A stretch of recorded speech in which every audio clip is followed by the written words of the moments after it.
சிவனின் அருளோடு எல்லோரும் நன்றாகவே இருப்போம். நாம் எப்போதுமே ஏதாவது ஒரு கோயிலுக்கு போகணும்னு வேண்டிட்டு இருப்போம். அந்த வேண்டுதல் நிறைவேறத்துக்கு நம்மளால நேரம் ஒதுக்கவே முடியாது. ஏதாவது ஒரு தடை வந்துக்கிட்டே இருக்கும்.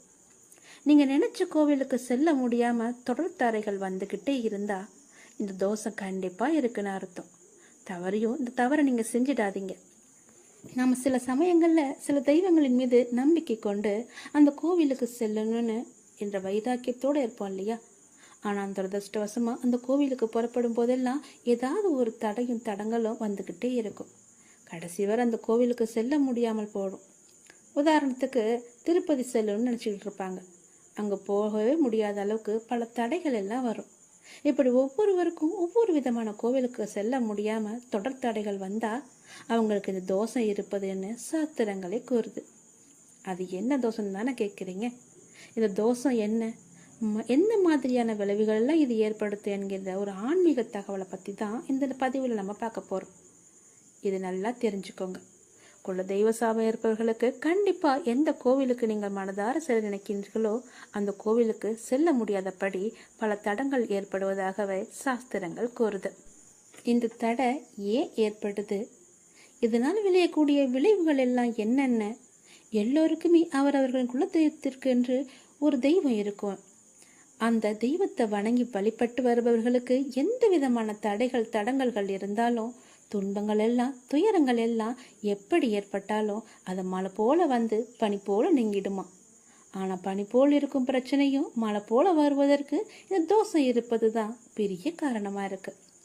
தொடர் தடைகள், தீராத பிரச்சனைகள், வறுமை ஏற்படுவதற்கு காரணமாக இருக்கக்கூடிய இந்த குலதெய்வ தோஷம் எதனால் ஏற்படுது?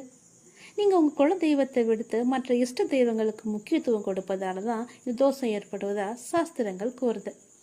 உங்களுடைய குல தெய்வம் மாரியம்மன்னு வச்சுப்போமே. நீங்கள் அந்த மாரியம்மனை வழிபடாமல் உங்களுடைய இஷ்ட தெய்வமான திருச்செந்தூர் முருகன் கோவிலுக்கு செல்லணும் என்கிற ஆசையுடன் இருந்தால் உங்களுக்கு இந்த குலதெய்வ தோஷம் ஏற்படுமா? இன்றைய தலைமுறைக்கு சொல்ல வேண்டும் என்றால் மூக்குத்தி அம்மன் திரைப்படத்தில் இதை பற்றி சின்னதாக கூறியிருப்பாங்க. அவங்க குலதெய்வமான அம்மன் கோவிலுக்கு செல்வதை காட்டிலும் பணக்கார கடவுள் இருக்கக்கூடிய திருப்பதி வெங்கடாஜலபதியை எப்படி ஒரு முறை தரிசித்து விட மாட்டோமா என்று அவர்கள் முனைப்புடன் இருப்பாங்க இல்லையா? இதனால் கோபமடைந்த குலதெய்வம் அவர்களுக்கு தொடர்ந்து பல பிரச்சனைகளையும் வறுமையும் கொடுத்துக்கிட்டே இருக்குமா. இதே நிலை தான் உண்மையிலும் சாஸ்திரங்கள் கோருது. அவருக்கு என்று இருக்கக்கூடிய குலதெய்வம் நம்முடைய குடும்பத்தை காக்கும் அரணா விளங்கிக்கிட்டு இருக்கு. நம்முடைய குலத்தை காய்க்கும் குலதெய்வம் நமக்கு அதுதான் ஃபர்ஸ்ட்.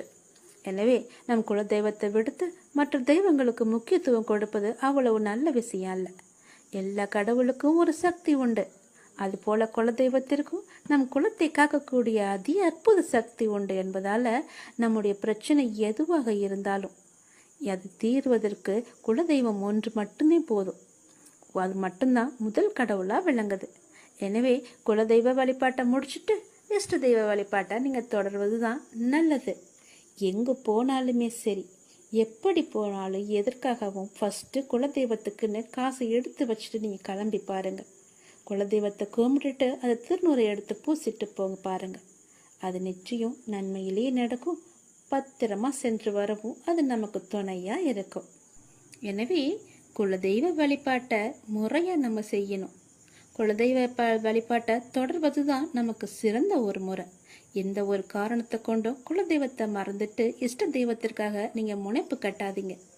இது உங்களுக்கு தொடர்ந்து சிக்கலை ஏற்படுத்துமே தவிர உங்களை பிரச்சனையெல்லாம் தீர்க்காது. நல்லது நடக்கணும்னு நினச்சி குலதெய்வத்தை முதல்ல வணங்குங்க. இஷ்ட தெய்வம் எத்தனை வேணாலும் வச்சுக்கோங்க. ஆனால் முதல்ல இருப்பது உங்களுடைய குலதெய்வம் தான். அண்ணாமலையாராக இருந்தாலும் சரி, உங்களுடைய ஃபர்ஸ்ட் தெய்வம் உங்களுக்கு எதுவோ அதை மட்டுமே வச்சுக்கோங்க. நற்றுணையாவது நமச்சிவாயவி, அண்ணாமலையாருக்கு அரோகரா என்று சொல்லுங்கள். வெற்றிவேல் முருகனுக்கு வீரவேல் முருகனுக்கு அரோகரா என்று சொல்லுங்கள். நீங்கள் எந்த தெய்வத்தை வணங்கினாலுமே சரி, முதலில் நமக்கு வேண்டியது நம் குலத்தை காக்கும் குல தெய்வமே. எங்கும் நீக்கமர நிறைந்திருக்கும் அகிலம் காக்கும் அண்ணாமலையாரை போற்றி போற்றி என்று சொல்லுங்கள். சிவாய நம, சிவமே ஜெயம், சிவமே தவம் என்று சொல்லிக்கொண்டே இருங்கள். அதற்கு முன்பாக உன் குலதெய்வத்தின் பெயரை உச்சரித்து விட்டு இதை திரும்பச் சொல்லுங்கள். நல்லது நடக்கும். உன் பிரச்சனை அனைத்தும் சரியாகும். நல்லது நடந்து கொண்டே இருக்க குலதெய்வ வழிபாடு மிகவும் முக்கியம். உண்மையில் உங்களுக்கு ஒரு எதிரி உண்டு எனில் உள்ளத்தில் எழும் ஒழுங்கற்ற எண்ணமே என்பதில் நீங்கள் கவனம் செலுத்துங்கள். நானும் என்னை சார்ந்தவர்களும் ஆரோக்கியத்துடனும் மகிழ்ச்சியாகவும் மன நிறைவாகவும் வாழ்ந்து கொண்டிருக்கின்றோம் என்ற எண்ணத்தை மனதில் ஆழமாக விதித்து கொள்ளுங்கள். அந்த எண்ணமே அதற்கான சூழ்நிலையையும் செயலையும் தானாகவே உருவாக்கிவிடும். எந்த மனது நல்லது நினைக்கிறதோ அந்த மனதிற்கு நல்லதே நடக்கும். யார் ஒருவர் மற்றவர்களும் நன்றாக இருக்க வேண்டும் என்று நினைக்கின்றாரோ அவர் நன்றாகவே இருப்பார். இதை பின்பற்றினால் உங்களுடைய வாழ்க்கை சிறப்பாக மலரும். உங்கள் திறமையை கொள்ளும் முதல் எதிரி உங்களின் தயக்கம்தான். தயக்கத்தை நீங்கள் விட்டொழியுங்கள். எந்த ஒரு மோசமான சூழ்நிலையும் உங்களை பலவீனப்படுத்தாமல் பார்த்து கொள்ளுங்கள். மாறாக நீங்கள் எப்போதும் ஆக்கப்பூர்வமான மனநிலையோடு தன்னை உறுதியாக வைத்துக் கொள்ளுங்கள். பிடிக்காத விஷயத்தை கண்டு கொள்ளாமலும் வேண்டாத விஷயங்களில் உங்களை கவனம் செலுத்தாமலும் தேவையற்ற கேள்விகளுக்கு பதில் சொல்லாமலும் நீங்கள் இருந்து பாருங்கள். உங்கள் உடலும் மனமும் ஆரோக்கியமாகவே இருக்கும். எந்த ஒரு பிரச்சனையும் உங்களை வந்து நேராது. உங்களுடைய நிம்மதியும் தொலையாது. நீங்கள் எப்பொழுதும் சந்தோஷமாகவே இருக்கலாம். எந்த ஒரு பிரச்சனையுமின்றி மகிழ்ச்சியாகவே வாழலாம். தேவையற்ற பேச்சுக்களை நீங்கள் குறைத்து கொண்டால், வீண் வாக்குவாதங்களை நீ தவிர்த்து கொண்டால், தேவையற்ற எண்ணங்களை நீங்கள் விலக்கிக் கொண்டால் எல்லாமே உங்களுக்கு நல்லதாகவே அமையும். உங்களுடைய எதிரியை உங்களுக்கு அருகிலேயே வைத்துக்கொண்டு சுற்றுமுற்றும் பார்ப்பது எதற்காக? நான் சொல்வது புரிகிறதா? அக்கம் பக்கத்தினர் எல்லாம் உன்னை பற்றி தவறாக பேசுகிறார்கள். அவர்கள்தான் என்னுடைய எதிரி என்றும் நினைக்கிறாய். உன்னை சுற்றியுள்ள உறவினர்கள் உன்னை அப்படி பார்க்கிறார்கள். அவர்கள்தான் என் எதிரி என்று பார்க்கிறாய். எல்லாமே தவறு. உன்னுடைய எதிரி வேறு எங்குமே இல்லை. அவர்கள் பேசுவது இயல்புதான். அவர்கள் பேசிவிட்டு போகட்டும். அவர்களையெல்லாம் நீ பெரிதாக எடுத்துக்கொள்ளாதே. உன்னுடைய எதிரி உனக்குள்ளேயே இருக்கிறது. நீ அவர்களையெல்லாம் செவிமடுத்து பார்க்காதே. நீ செவி கொடுத்து பார்க்கும்போதுதான் அவர்கள் உனக்கு தெரிகிறார்கள். செவி கொடுக்காமல் பார், அவர் உன் கண்ணுக்கு தெரிய மாட்டார்கள். அவர்கள் பேசுவது உன் காதுக்கு கேட்காது. நீ உன்னுடைய மனதை மட்டும் எப்பொழுதும் அலைப்பாய விடாமல் தைரியமாக ஒரு நிலையில் வைத்துக்கொள். உன்னுடைய எதிரி மனம் அலைந்து கொண்டிருக்கிறது. அந்த மனதை பிடித்து ஒரு நிலைப்படுத்து. என்னிடம் கொண்டு வா. அதாவது என்னுடைய நாமத்தை நீ ஜபித்து கொண்டே இரு. எவ்வளவு பெரிய துயரமானாலும் துன்பமானாலும் கண்ணிமையில் நொடிப்பது போல ஒரு நொடியில் அந்த துன்பம் எல்லாம் காணாமல் போய்விடும். இது என்னுடைய வாக்கு. நான் சொல்வது நிச்சயமாகவே பலிக்கும். உன் எதிரியை முதலில் நீ அழித்துவிடு. தன்னை உணர்தல். நானே பிரம்மம், நானே ஈஸ்வரன் என்ற நிலையை எய்தி கடமைகளை ஒழுங்காக செய்வதன் மூலம் நம்மளுடைய ஆத்மா பலம் பெறுகிறது. இதற்கும் ஒரு கதை உண்டு. ஒரு நதியில் வெள்ளம் வந்து பாலத்தின் 2 பக்கங்களையும் அடித்து கொண்டு போய்விட்டது. பாலத்தின் நடுவே ஒரு குடும்பம் நின்று தத்தளித்து கொண்டிருந்தது. அதை பார்த்து பரிதாபப்பட்ட ஒரு பணக்காரர் ஒரு ஓடக்காரனை கூப்பிட்டு அவர்களை காப்பாற்றும்படியும் 100 ரூபாய் தருவதாகவும் சொன்னார். ஓடக்காரன் அவர்களை காப்பாற்றினான். 100 ரூபாய் எடுத்து அவர் கொடுத்தார். அவன் இது என் கடமை என்று கூறி பணத்தை வாங்காமல் மறுத்துவிட்டார். இந்த பலன் கருதாத கர்மமே கடமை என்பது நமக்கு. இதை கர்மம் என்பதை விட தர்மம் என்பதும் பொருந்தும். இத்தகைய தர்மம் தலைமாட்டில் நின்று நம்மை காப்பாற்றும். நாம் இன்று செய்யும் தானம் தர்மமே நம்முடைய 7-8 தலைமுறைக்கும் நிச்சயம் நம்மை தலைமாட்டில் இருந்து நிச்சயம் நமக்கு கை கொடுத்து காப்பாற்றும். நான் லண்டனுக்கு போனேன், நான் பாரிஸுக்கு போனேன், அனுபவித்தேன், இதை வாங்கினேன் என்று அகங்காரம் கடைசி காலத்தில் எந்த உதவியையும் செய்யாது. முதலில் இந்த நான் என்ற தன்மையை வென்றவர்கள்தான் பெரிய யோகிகளாக மாறுகிறார்கள். தான் என்ற அகங்காரம் இன்றி வருபவர்கள்தான் பெரிய யோகிகளாக மாறுகிறார்கள். அந்த யோகிகளிடம் இறைவனே வந்து தானாகவே அமர்ந்து விடுவார். தான் என்ற அகம்பாவம் இன்றி வரும் யோகிகளிடம் அந்த இறைவன் வந்து உனக்கு என்ன வேண்டும் என்று கேட்டால் பொன்னை கொடு, பொருளை கொடு என்று கேட்க மாட்டார்கள். என்னையே எனக்கு கொடு என்றுதான் கேட்பார்கள். இப்படி தன்னை உணர்ந்து கொண்டு விட்ட மாமனிதன் மரணத்திலிருந்து விடுதலை பெற்று விடுகிறான். அவன் இறந்து விட்டான் என்று சொன்னால் அவன் உடம்புதான் இறந்து விட்டது, அவனுடைய ஆத்மா சாகவே இல்லை என்பதுதான் பொருள். என்னையே எனக்கு கொடு என்னும் தத்துவத்தில் ஆன்மாவே உணரப்படுகிறது. அதற்குள் இருக்கும் ஈஸ்வரன் அறியப்படுகிறான். துயரங்கள் தோன்றாமல் சிரித்து கொண்டே அவன் மரணமடைந்து விடுகிறான். அதாவது அவன் உடம்பு அழிந்து விடுகிறது. இந்த ஆன்மா யோகத்தை மிக ஆழமாக நமது சித்தர்களும் முனிவர்களும் ரிஷிகளும் சிந்தித்திருக்கிறார்கள். இமயமலையில் குடி புகுந்தவன் மாத்திரை வாங்குவதற்காக மருத்துவரை பார்த்ததுண்டா? ஆன்மாவை உணர்ந்து கொண்டவன் பிறரிடம் கேட்டு தெரிந்து கொள்ள என்ன இருக்கிறது? அவனுக்கு சொல்வதற்கு தான் பிறரிடம் என்ன இருக்கிறது? அவன் ஆதியிடுமே ஒடுங்குகின்றான். அவனை அவனுக்குள் இருந்து அவனின் எல்லாவற்றுமாக நிறைவேற்றுகிறான். இதில் யார் யாரிடம் கையேந்துவது? அனைத்தும் அவனாகவே இருந்து அவனின் இயக்கமாக இருக்கும்போது அவனாகவே உணர்ந்தவன் உடனுக்குடன் உயர்வு பெறுகிறான். உணராதவன் காலம் தாழ்த்தி தெளிவு பெறுகிறான். இங்கே பற்றின்மை என்பது மிகவும் அவசியமாகிறது. அவன் நம்மினுள் நிறைபெற உணர்ந்து அவரிடம் சரணடையுங்கள். நல்லதே நடக்கும் உங்களுக்கு.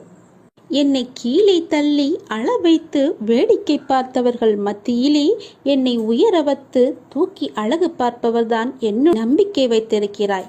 நான் சொல்வதை எல்லாமே கேட்டுக்கொண்டுதான் இருந்தாய். ஆனால் இப்போது சமீப காலமாக என்னை நீ அலட்சியப்படுத்தினாய். அன்றே கூறினேன், நீ அலட்சியம் செய்தாய். இன்றாவது நீ கேட்பாய் என்று நான் உனக்கு வந்திருக்கிறேன் உன்னிடம் ஒரு செய்தி சொல்ல. இது உனக்கான கடைசி வாய்ப்பு. நான் சொல்வதை கேள். தேவையின்றி அச்சம், பயம், பதற்றம் அடைவதை விட்டுவிட்டு உங்களையும் உங்களை சார்ந்தவர்களையும் சமூகத்தையும் மகிழ்வோடு வைத்திருங்கள். சிலர் எப்போதாவது பதற்றமும் பயமும் அடைகின்றனர். சிலர் அனைத்து விஷயத்திலுமே பதற்றம் அடைகின்றனர். ஆக மொத்தத்தில் இந்த பயம், அச்சம், பதற்றம் ஆகியவை எல்லாமே நம்மை கீழே இழுக்கும் சக்திகளாகவே எப்போதுமே இருந்து வருகிறது. பயமான அல்லது இக்கட்டான சூழ்நிலைகள் இருக்கும்போது நாம் எல்லோருமே பதற்றம் அடைந்திருப்போம். இது இயற்கைதான். அதே சூழ்நிலைகள் நமக்கு பழகும் போதோ மாறும் போதோ அல்லது அதிலிருந்து விலகும் போதோ பதற்றமும் பயமும் நம்மை விட்டு போய்விடுகிறது. இக்கட்டான சூழ்நிலையில் இருந்து விலகிய பின்னும் பதற்றம் தொடர்ந்தே நீடித்தால், சட்டென காரணமில்லாமல் ஏற்பட்டாலோ அல்லது அதன் வீரியம் அதிகரித்தாலோ அல்லது அன்றாட வாழ்க்கை முறையில் பெருமளவில் பாதித்து உடல் மன நலக்கேடுகளை விளைவிக்கிறது. இருந்த போதிலும் ஓரளவு பதற்றம் நல்லதுதான். நமக்கு அன்றாட வாழ்க்கைக்கும் அவசியமானதும் கூட. இது எதிர்பாராத விபத்திலிருந்தோ தாக்குதலிலிருந்தோ நம்மை காப்பாற்றுவது மட்டுமின்றி கவனத்துடன் இருக்க செய்து வேலைகளை திறம்பட செய்ய உதவுவதுடன் சிக்கல்களை சமாளிக்க தூண்டுகோலாகவும் இது இருக்கிறது. ஆனால் எல்லா நேரமும் பதற்றமாக இருக்கும்போது உடல் மன அளவில் பல உபாதைகளை ஏற்படுத்தும் வாய்ப்பும் அதிகமாகவே இருக்கும். எப்பொழுதும் கவலையுடன் இருந்தால் கவனம் செலுத்துவதில் சிரமம் ஏற்படும். எளிதில் எரிச்சல் அடைவது, மன சோர்வு போன்ற மன சிக்கல்களும் ஏற்படும். பதற்றம் காரணமாக வரும் உடல் மன உபாதைகள் எல்லாம் வேறு சில நோய்களுக்கும் பொதுவானவையாகவே மாறிவிடும். எனவே பதற்றம் காரணமாக இந்த உடல் சிக்கல்கள் வரும்போது வேறு ஏதோ நோய் வந்துவிட்டதாக தவறாக கணிக்க கூடாது. பதட்டம் என்பது ஒரு மனநோய் என்று. ஆனால் அதை தொடக்கத்திலேயே நாம் கிள்ளி எறிய மறுத்தால் அது மனநோய்க்கு வித்தாகிவிடக்கூடும். உடல் அளவிலும் மனதளவிலும் ஏற்படும் பதற்றத்தின் அறிகுறிகள் எந்த விதமான சூழ்நிலையில் ஏற்படுகிறது, எவ்வளவு நேரம் நீடிக்கிறது, எப்படி சரியாகிறது என்பதில் கவனம் செலுத்த வேண்டும். எப்பொழுதும் தளர்வு நிலையில் இருப்பது, உங்களுக்கு ஏற்படும் மன உளைச்சல், மன அழுத்தத்தின் காரணம் அறிந்து திறம்பட சமாளிப்பது பதற்றத்தை சரி செய்ய உதவும். மெல்லிய இசையை ஒலிக்கவிட்டு கண்களை மூடி இசையினையும் உங்கள் சுவாசத்தையும் மட்டும் கவனித்தவாறு அமர்ந்திருங்கள். நடப்பயிற்சி, உடற்பயிற்சி, விளையாட்டு, யோகா போன்றவற்றையும் பதற்றம் தணிக்க பெருமுதவும் காரணிகளாக இருக்கிறது. மிகையாக நகைச்சுவை நூல்கள், தன்னம்பிக்கை அளிக்கும் நூல்கள், பொது அறிவை மேம்படுத்தும் நூல்கள் அல்லது இவை தொடர்பான வலைத்தளங்களை நீங்கள் பார்வையிடுங்கள். பதற்றம் தொடர்ந்து அதிகமாக இருந்தால் நீங்கள் மருத்துவரை சென்று அணுகக்கூட நேரிடும். மருத்துவர்கள் தவிர மனத்தத்துவ மருத்துவரையும் அணுகி ஆலோசனை பெறுங்கள். இல்லையென்றால் நான் சொல்வதை நீங்கள் கேட்டு அதன்படி நடந்து கொள்ளுங்கள். என்னை நீ அலட்சியம் செய்கிறாய், அதனால்தான் இவ்வளவும் உனக்கு. இன்றாவது நீ கேள், நான் சொல்வது போல செய். இதுதான் உனக்கான கடைசி வாய்ப்பாக நான் சொல்கிறேன். இன்றோடு உன் போராட்ட வாழ்வுக்கு முடிவுக்கு வந்துவிடும். நீ கவலையப்படாதே. இதை நீ ஒரே ஒரு முறை கேட்டால் என்றால் உன்னுடைய வாழ்வு இன்பமயமாக மாறும். உன் போராட்டம் எல்லாமே முடிவுக்கு வந்துவிடும். இது என்னுடைய சத்திய பிரமாணம். நீங்கள் முன்னேறுங்கள். கடவுள் மீதும் நம்பிக்கை வையுங்கள். உங்கள் மீதும் நம்பிக்கை வையுங்கள். எல்லாம் என் நன்மைக்கே நடக்கிறது என்று நம்பிக்கையுடன் சொல்லுங்கள். நம்பிக்கையுடன் உங்களுக்கு நீங்களே நினைவுபடுத்திக் கொள்ளுங்கள். தெய்வீக திட்டத்தில் அளவற்ற புத்திசாலித்தனம் இருக்கிறது. கடந்த காலத்தை பற்றி தொடர்ந்து யோசிக்காதீர்கள். எதிர்காலத்தை பற்றி அதிகமாக நீங்கள் கவலைப்படாதீர்கள். நடப்பது எல்லாம் நன்மையாகவே நடக்கும். அதனுடைய போக்கிலேயே நடக்கும். எதிர்காலத்தை பற்றி நினைத்து கொண்டு நிகழ்காலத்தை நீங்கள் வாழ விட்டு மறந்து விடாதீர்கள். நிகழ்காலத்திலேயே நீங்கள் வாழ்ந்து விடுங்கள். உங்கள் விதிக்கு நீங்களே சிற்பியாக இருங்கள். எப்போதும் நேர்மையாக சிந்தித்து சிறந்த சுய முயற்சியை நீங்கள் மேற்கொள்ளுங்கள். தனக்கு உதவி செய்பவர்களுக்கு கடவுள் நிச்சயம் உதவுவார். நீங்கள் நேர்மையுடன் மனதில் எந்த ஒரு தவறான குறிக்கோளும் இல்லாமல் செய்யும் முயற்சிகள் அனைத்துமே வெற்றி பெறும். எல்லா வளங்களும் தானாகவே ஒன்றின் பின் ஒன்றாக உங்களை நோக்கி வரும். உங்களுடைய துன்பத் துயரங்கள் எல்லாமே தானாகவே பனி போல ஓடிவிடும். அன்பு, பணிவு மற்றும் இரக்கத்துடன் உங்கள் வாழ்க்கையை நீங்கள் முழுமையாக வாழுங்கள். உங்கள் வாழ்க்கையை தலைச்சிறந்த படைப்பாக்குங்கள். உங்கள் வாழ்க்கையை பற்றி எல்லோரும் பேசும்படி செய்யுங்கள். அவர் எவ்வளவு கஷ்டப்பட்டு முன்னேறி வந்திருக்கிறார், அவரை போல எல்லோரும் இருக்க வேண்டும் என்று ஊரார் பேசும்படி மெய்ச்சித்து வாழ பாருங்கள்.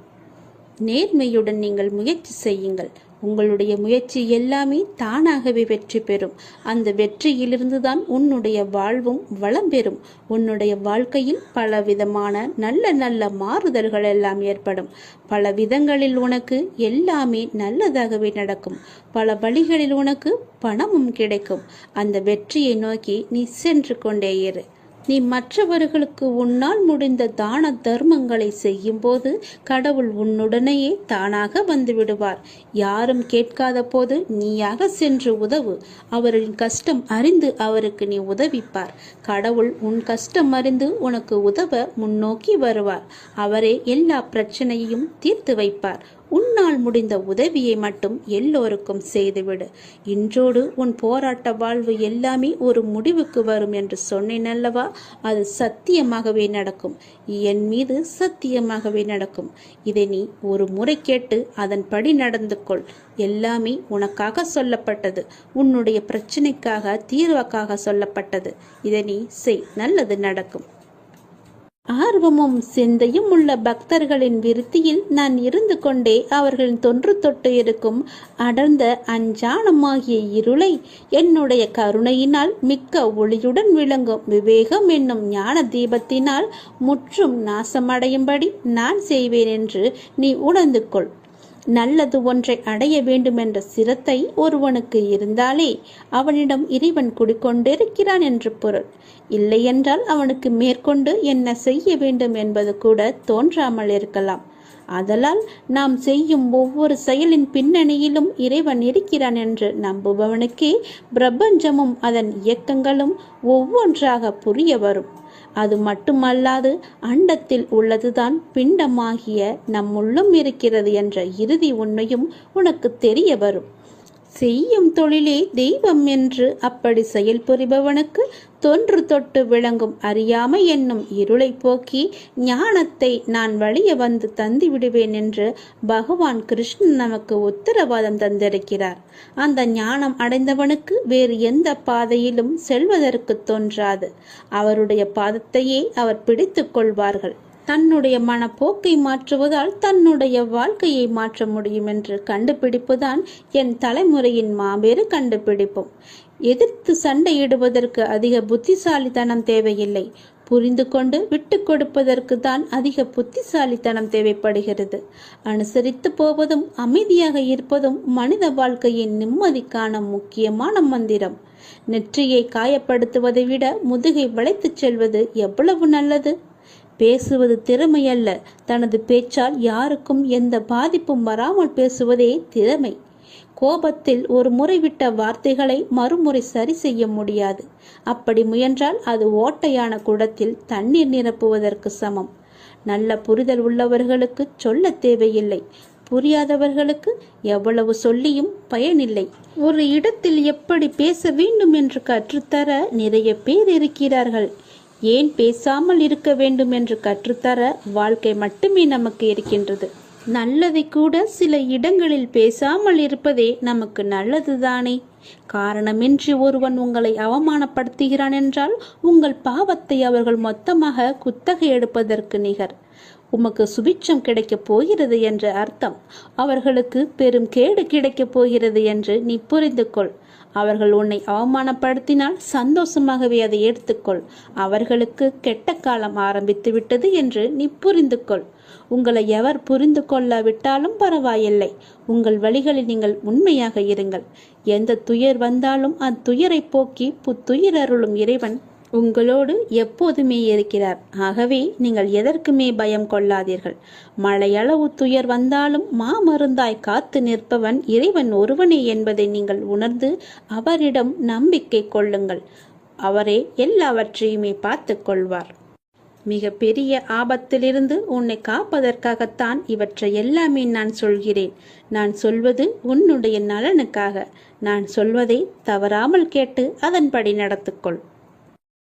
சந்தனத்தின் வாசனை திரவியம் அதை தேய்த்தால்தான் காற்றில் பரவுகிறது. ஒரு ரத்தினத்தை வெட்டி மெருகூட்டும் போது அதன் பளபளப்பும் மதிப்புமே அதிகரிக்கும். வெடி உலைகளில் தங்கத்தின் மினுமினுப்பு அதிகரிக்கும். துன்பத் தீயில் இருந்து கண்ணீர் சிந்தும் போதுதான் மனிதன் சுத்திகரிக்கப்படுகிறான்.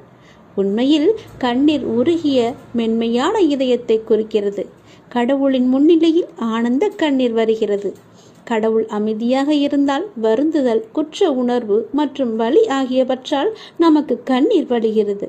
கண்ணீரை உடல் சுத்தப்படுத்தி கண்கள் பிரகாசமாக்கும் என்று மருத்துவர்கள் கூட சொல்கிறார்கள். இதயத்தின் ஆழத்தில் மறைந்திருக்கும் எதிர்மறை எண்ணங்களை துடைத்து மனிதனை உண்மையான உன்னதமாக்கும் என்று கவிஞர்களும் கூறுகிறார்கள். உண்மையில் கூறப்போனால் கடவுள் அருளிய கண்ணீர் ஒரு அற்புத மருந்தை போல மனித மனதை சுத்தப்படுத்தி தூய்மையாக்கி அழகுபடுத்தி மேம்படுத்துகிறது. நெருக்கடியான நேரத்தில் மட்டுமல்ல, எல்லா சந்தர்ப்பங்களிலும் எல்லா இடங்களிலும் நாம் கடவுளின் நாமத்தை ஜபிக்க வேண்டும். வாழ்க்கையின் இடர்களை சமாளிக்க கடவுள் நமக்கு ஒரு திடமான மனதை கொடுத்திருப்பார். துன்பம் இன்பம் இரண்டுமே இறைவனால் கொடுக்கப்பட்டவைதானே. எனவே இரண்டையுமே நாம் ஏற்றுக்கொள்ளதானே வேண்டும். இன்பம் வரும்போது நாம் ஏற்றுக்கொள்ளும் போது துன்பத்தை மட்டும் ஏன் தள்ளிவிட வேண்டும்? துன்பத்தை கொடுக்க தெரிந்த இறைவனுக்கு அதை போக்க வழி சொல்லி தரமாட்டாரா? நீ கவலைப்படாதே. கண்ணீரையும் புன்னகையையும் இறைவனின் பரிசாக நீ கருத வேண்டும். ஒளியின் முக்கியத்துவம் இருளில்தான் தெரியும். நீண்ட மணி நேர கடின உழைப்புக்கு பிறகுதான் ஓய்வின் மதிப்பை நம்மால் உணர முடியும். உழைத்து உழைத்து பார், ஒரு நிமிடமாவது உட்கார்ந்தால் தேவலாம் என்று உன் மனதுக்கு தோன்றும் அல்லவா? அப்படித்தான் இதுவும். துக்கத்தால் துன்பப்படும் போது இன்பம் என்னவென்று நமக்கு தெரியும். நமது பாவங்களை கழுவி பிரச்சனைகளிலிருந்து நம்மை சுத்திகரிக்கும் அப்பாவிற்கு நாம் எப்படி நன்றி இல்லாதவர்களாக இருக்க முடியும்? நாம் அவருக்கு நன்றி கூறிக்கொண்டே தான் இருக்க வேண்டும். ஏதாவது ஒரு ரூபத்தில் எப்படியாவது நம்முடைய கஷ்டத்திற்கு நிவாரணத்தை அவர் தந்து கொண்டு தான் இருக்கிறார். ஆனால் எந்த ரூபத்தில் வருவார் என்று நமக்கு தெரியாது. அது அவருக்கு மட்டும்தான் தெரியும். ஆகவே குரு மற்றும் ஆதி இறைக்கு நன்றி உடையவர்களாக நாம் இருப்போம். நாம் இன்று செய்யும் செயலுக்கு நாம் இறைவனுக்கு நன்றி சொல்வோம். இவற்றையெல்லாம் சொன்னது உனக்கு புரியாமல் தான் இருக்கலாம். இது நான் நேரடியாக சொல்லாமல் சில சூட்சுமமாகத்தான் சொல்லியிருக்கிறேன். அதை நீ புரிந்து கொள், புரிந்து தெளிந்து கொள். அப்போதுதான் உன் வாழ்வு எந்த பிரச்சனையும் இல்லாமல் இருக்கும். இதை நீ உதாசீனப்படுத்தாது. நம் மனிதராக பிறந்த அனைவருக்குமே சுதந்திரம் இருக்கிறது. சுதந்திரம் என்றால் என்ன? ஒரு மனிதர் தன் இஷ்டப்படி இருப்பதும், எவருடைய கேள்விக்கும் விளக்கம் அளிக்கக்கூடாது என்பதும், தன் இஷ்டப்படி பேசுவதும், மற்றவர்களின் உணர்வுகளை கேலியாக நகைப்பதும், இதை சில மனிதர்கள் சுதந்திரம் என்று நினைக்கிறார்கள். உண்மையான சுதந்திரம் என்றால் ஒரு ஆன்மா இந்த உலகில் உயிர் வாழ நிறைய விஷயங்கள் தேவையாக இருக்கிறது. அதில் வாழும் முறை என்பது மிக முக்கியமான விஷயம். ஆன்மாவுக்கு எல்லா பக்குவங்களும் இருக்கும். ஆனால் மனித உடலில் இருக்கும் ஆன்மா வெளியில் தன்னை உணர்ந்து காட்ட மிக அதிகமான பக்குவம் தேவை. அதற்கு சுதந்திரமான முறை மட்டுமே பக்குவத்தை போதைக்கும். ஒவ்வொருவருக்கும் ஒவ்வொரு கனவுகள் இருக்கும். அதை நிறைவேற்ற தனியாக பயணிக்க நேரம், தருணம், சுதந்திரம் என்ற சிறகுகள் இருந்தால் மட்டுமே நம்மால் பயணிக்க முடியும்.